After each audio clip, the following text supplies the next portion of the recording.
Artist Studio. My name is Ed Breen. I'm your host. Each week, courtesy of the Fusion Arts Alliance here in Marion and Grant County, we visit with an artist, someone who is using his or her skills to enhance the kind of life quality that we have here in Marion and Grant County.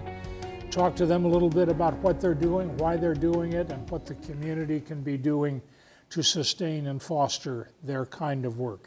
Today, our guest is an artist of a different sort. He is a craftsman. He is a woodworker.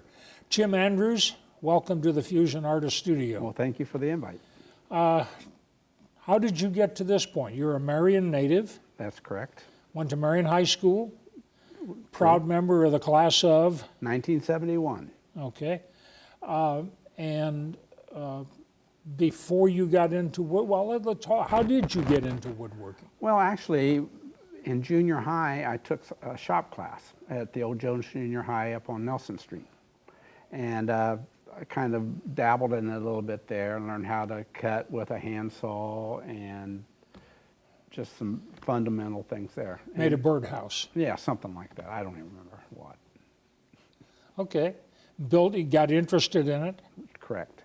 And then somewhere around 2000, a little before 2000, I bought some woodworking tools and started making some things at my house in my garage. There's a 30-year gap in there. Right. What was your day job all those years? Well, I was a territory manager and account manager, basically in business-to-business sales for a manufacturing firm out of Fort Wayne. Always interested in using your hands, doing physical kinds of things? Yes, absolutely. I mean, I did all the stuff around my house, all the remodeling around my house, and after that was done, then it was time. I wanted to keep doing it, so I decided to invest in some more tools and start making furniture. And how did that progress? What kinds of furniture did you start with? Well, I started out with some simple things like porch swings and some stuff around the house. But then in somewhere around 2004, 2005, I went to a woodworking school. One of the most famous woodworking schools in the world actually is in Indiana. And it's in Whiteland, Indiana, called Mark Adams School of Woodworking. And I took several courses down there, basic joinery, design principles, and stuff like that. And from there, I just, started doing more and more. And actually, when I was at Mark Adams School of Woodworking, I asked one of the professors or teachers or whatever how I could become a better woodworker. And his answer was, do more woodworking. So that really set me off on a tangent. Now, you can only handle so many tables and chairs in your house. Did you start doing things for other people? Well, yeah, actually, family, and then I'm very involved in the community in a variety of ways, or try to be. And so after Talk about that a little bit. What other kinds of things are you involved in? Well, circles. Oh, okay. So Yeah. I'm involved in circles. I'm on the board of Hope House. Mm-hmm. And so that led to, that's funny because that led to me making things for charity auctions and stuff like that, and for fundraisers. Okay. And with each project, you became obviously a little more proficient. At what time, this is the benchmark, isn't it? Right. At what point does the ability to make a table go beyond being functional and become craftsman-like or artistic? What point? Well, a table is a table. But at some point, I guess, when it's all about the wood, right? And when the wood presents its options to you, it's such an imperfect material, like myself, so that when it presents its options to you, you make design elements, and then as your skills progress, then you add features as far as edging and different types of joint details and stuff like that. So for you, the wood dictates just as the stone dictates for a sculptor. Very much. I mean, you could take one piece of wood and put them together, and it'd still be a table, but it wouldn't look right.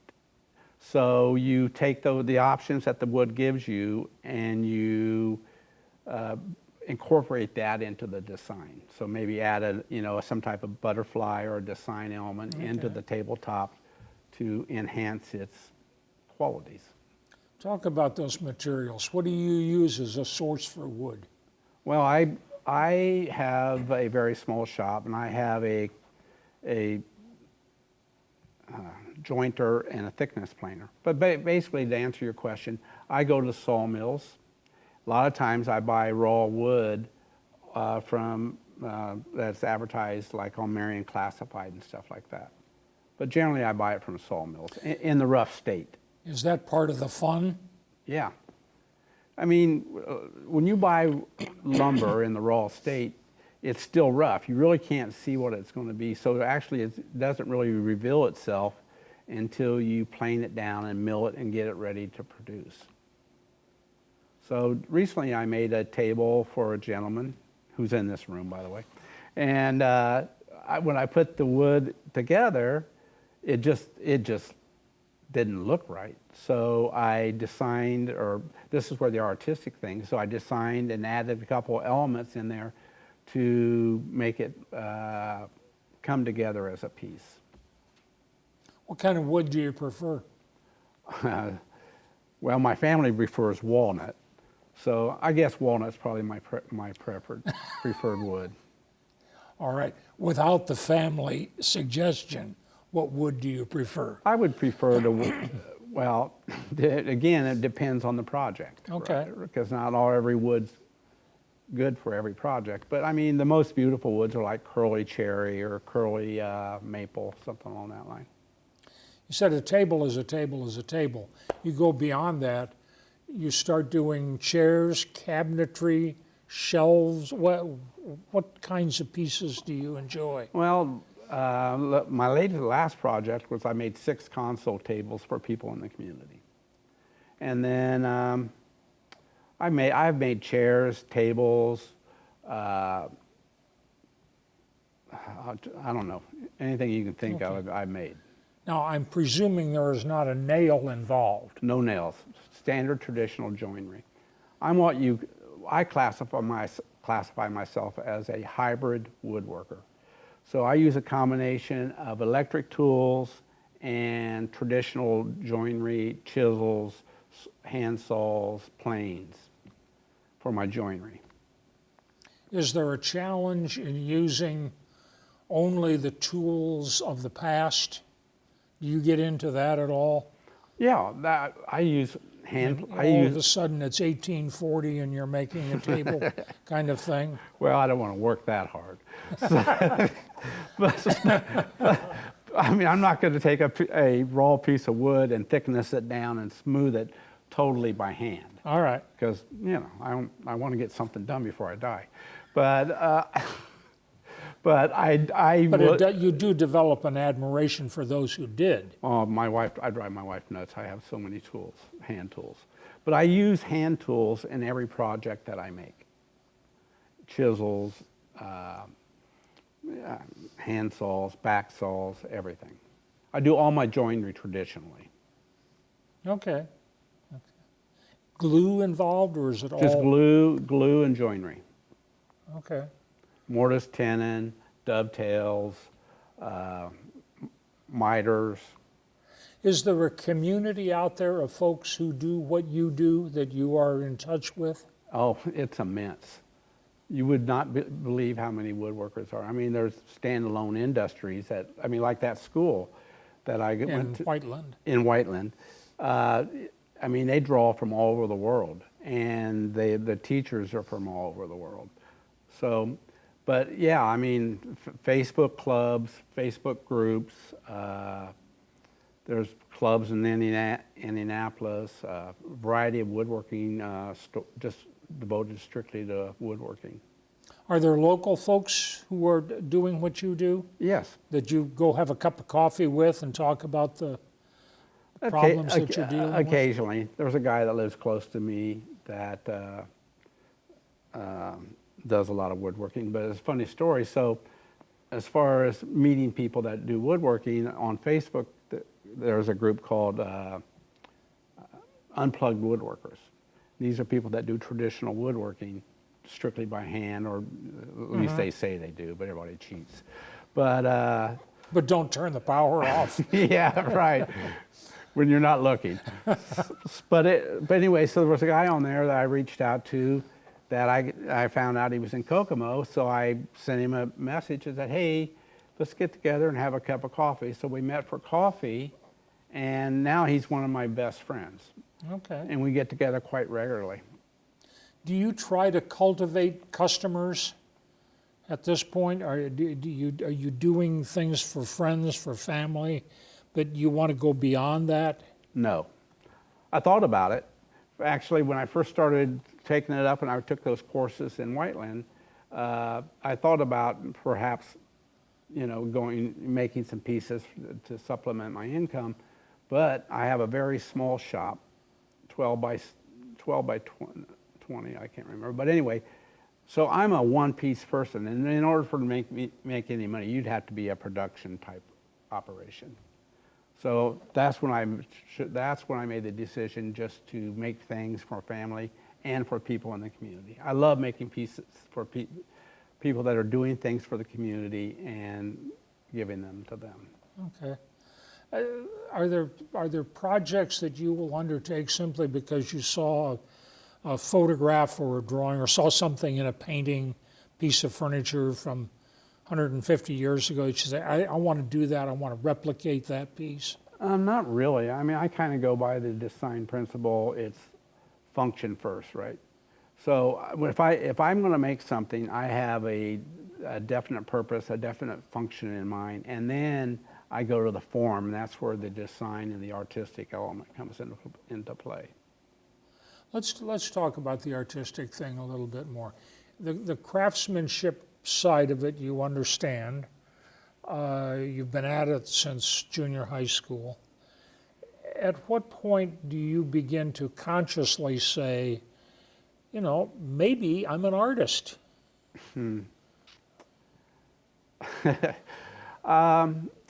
I think is when I take a piece and take a table such as this, and then I put my own design, my own characteristics on it. Maybe I do something with the legs, or I do something with the joinery or the edging, and to make it enhance its quality for the person that I'm making it for.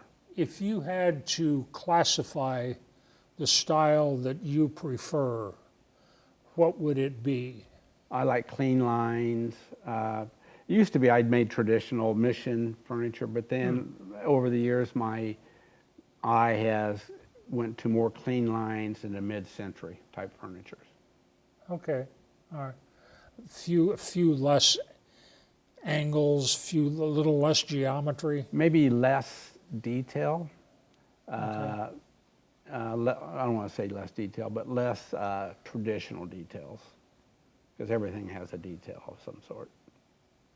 Let's talk about what this has done to you in terms of your view of craftsmanship in other skills, in metalworking, or in stonework, those kinds of things. There are people in the community who do metalwork. There are the blacksmiths and farriers that are perpetuating the traditional crafts. Has this led you to any of those people for discussion purposes? I guess not. I mean, in a way, like there are some people out here that are doing some interesting things as far as traditional blacksmithing, knives and stuff like that. I find that very appealing, that somebody's taken a piece of metal and fabricating it into a very useful, beautiful piece of a useful tool. Carving doesn't interest you? No. Wood carving. Now there's a group of folks in Grant County Right. who are very serious wood carvers. Right. And then I guess, I mean, I want to focus on making furniture, Okay. because that's where I think that's something that I'm good at, and I just want to keep enhancing that skill. Other members of the family, younger members of the family that want to get involved, that want to learn from you? I hope so. I hope my grandkids do. How's that working so far? Well, they love coming to my shop. Okay. They love going to me, but they do not have the stick-to-ness to make a piece of furniture. You know, one of the things that we've tried to do in this series of conversations with folks is talk about what they are doing for the community, the contributions that they're making to the community, as you are. You're producing tables that are in homes throughout Marion, Grant County. What does the community need to be doing to foster craftsmanship and artistic endeavor? Well, I guess going back to what we originally talked about, my interest was piqued in junior high during shop class. Who was your junior high shop teacher? Oh my gosh, that's a long time ago. I don't Okay, actually I withdraw the remember. question. I withdraw. Thanks, appreciate that. But I would like to see, I mean, I think that there is there's a real need for people to be able to develop skills like that. And I think society needs skills like that, not only just from an artistic point of view, but strictly from a functional point of view.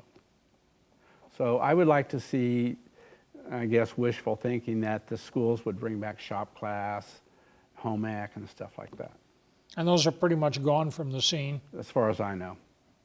Vocational education is now left in the hands of Ivy Tech and those folks. Right. But the traditional crafts are not being taught so much in the interest of getting people ready to go get a job. That's correct. So should that be done in shop class, or should it be done in the art department? I would say vocational shop class. I mean, Vocational, okay, yeah, okay. Which is where it started. correct. That's where it started for me. Other things you would like to do? I'm very content with doing what I'm doing. I mean, I would like to do more, making more projects for local communities, for fundraisers and stuff like that. In fact, I'm working on a couple mid-century swing arms lamps for a church group that's raising money to go to Guatemala. That's my current project. Do you see pieces occasionally or have ideas that will challenge your skills and abilities and push you to the next level? I hope so. I mean, another funny story, my wife she gets a little, why don't you ever make the same thing twice? And my response has always been, what's the point of that? What would be the point of making the same thing over and over? Because that's not going to develop me as an artist or as a furniture builder. That's called industrialization. Maybe that's why I don't make any money. So you'll make something, you've done it there, you've accomplished that, you have learned a particular skill in that piece, you move on to something else with new challenges, Well, yeah, I new mean, ways of dealing with or the I wood. build upon that. I wouldn't Yeah, say I'd move yeah. on to something new, but I build upon what I have already learned. You're having fun, aren't you? Yeah, I'm enjoying life. The day job is in the past. Wow, thank goodness. You're doing what you want to do. Correct. Congratulations. Thank you. Jim Andrews, we thank you for your time. Keep doing what you're doing. It is appreciated. Oh, thanks for having me today. And on behalf of the Fusion Arts Alliance, we thank you for tuning in today. Keep watching. We have more of these kinds of discussions to come. Appreciate it.